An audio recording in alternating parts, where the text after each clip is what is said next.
నమస్తే, welcome to YOYO TV. Telangana రాష్ట్రంలో 15 MP స్థానాల్లో గెలుపును టార్గెట్గా పెట్టుకుంది. ఇందుకోసం కాంగ్రెస్ హైకమాండ్ ముందు నుంచే కసరత్తు చేస్తోంది. అభ్యర్థుల ఎంపికలో కూడా రికమెండేషన్లకు తావు లేకుండా గెలిచే వారికే టికెట్ ఇచ్చింది. ఇంకా పోలింగ్ కొద్ది రోజులు మాత్రమే సమయం ఉండడంతో మరోసారి సీక్రెట్ సర్వేను నిర్వహించింది. సర్వే ఆధారంగా సీఎం రేవంత్తో పాటు మంత్రులకు కీలక సూచనలు చేసింది ఏఐసీసీ. ఇందులో ముఖ్యంగా 15 స్థానాల్లో పార్టీని గెలిపించే బాధ్యత మంత్రులకే అప్పగించింది. అంతేకాదండోయ్, తెలంగాణలో 15 ఎంపీ సీట్లు గెలిపిస్తేనే వాళ్ళు రాబోయే రోజుల్లో సీఎం రేవంత్ రెడ్డి కేబినెట్లో కొనసాగుతారని హింట్ ఇచ్చిందట. ఇవే కాకుండా మంత్రుల పనితీరును ఢిల్లీ నాయకత్వం పరిశీలిస్తుందంటున్నారు. మంత్రులే కాదు, కాంగ్రెస్ సీనియర్ నేతలకు కూడా ఏఐసీసీ పెద్దలు టార్గెట్ పెట్టారు. లోక్సభ ఎన్నికల తర్వాత తెలంగాణలో ఇంకా ఖాళీగా ఉన్న 6 మంత్రి పదవులను భర్తీ చేస్తారు.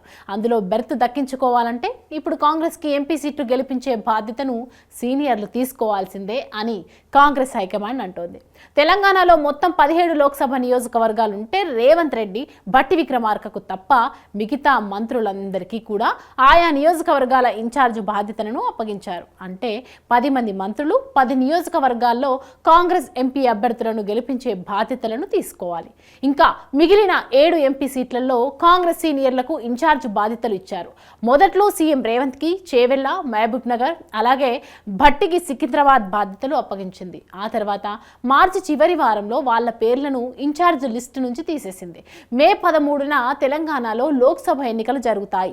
మే 11న పార్టీల ప్రచారం ముగుస్తుంది. ఇప్పటి నుంచి మంత్రులు, కాంగ్రెస్ సీనియర్ నేతలంతా మే 11 దాకా నియోజకవర్గాల్లోనే ఉండాలని కేసీ వేణుగోపాల్ ఆదేశించారు.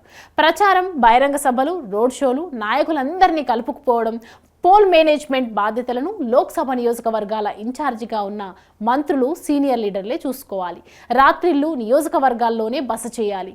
ఊరికే హైదరాబాద్కు రావద్దని చెప్పారు. కేసీ వేణుగోపాల్ హైదరాబాద్, సికింద్రాబాద్ ఇన్ఛార్జీలు తప్ప మిగతా మంత్రులు, సీనియర్ నేతలెవరూ హైదరాబాద్ సిటీకి రావద్దని కోరారు. ఇవన్నీ చూస్తుంటే అధినాయకత్వం తెలంగాణ కాంగ్రెస్ను ఎంత క్రమశిక్షణలో పెడుతోందో అర్థమవుతోంది. మరి ఏఐసీసీ ఇచ్చిన మిషన్ 15 అంటే 15 మంది ఎంపీ సీట్లను గెలిపించడానికి ఎవరు ఎంత ప్రయత్నం చేస్తారు, లోక్సభ ఎన్నికల తర్వాత ఎవరి మంత్రి పదవి కోల్పోతారన్నది చూడాలి.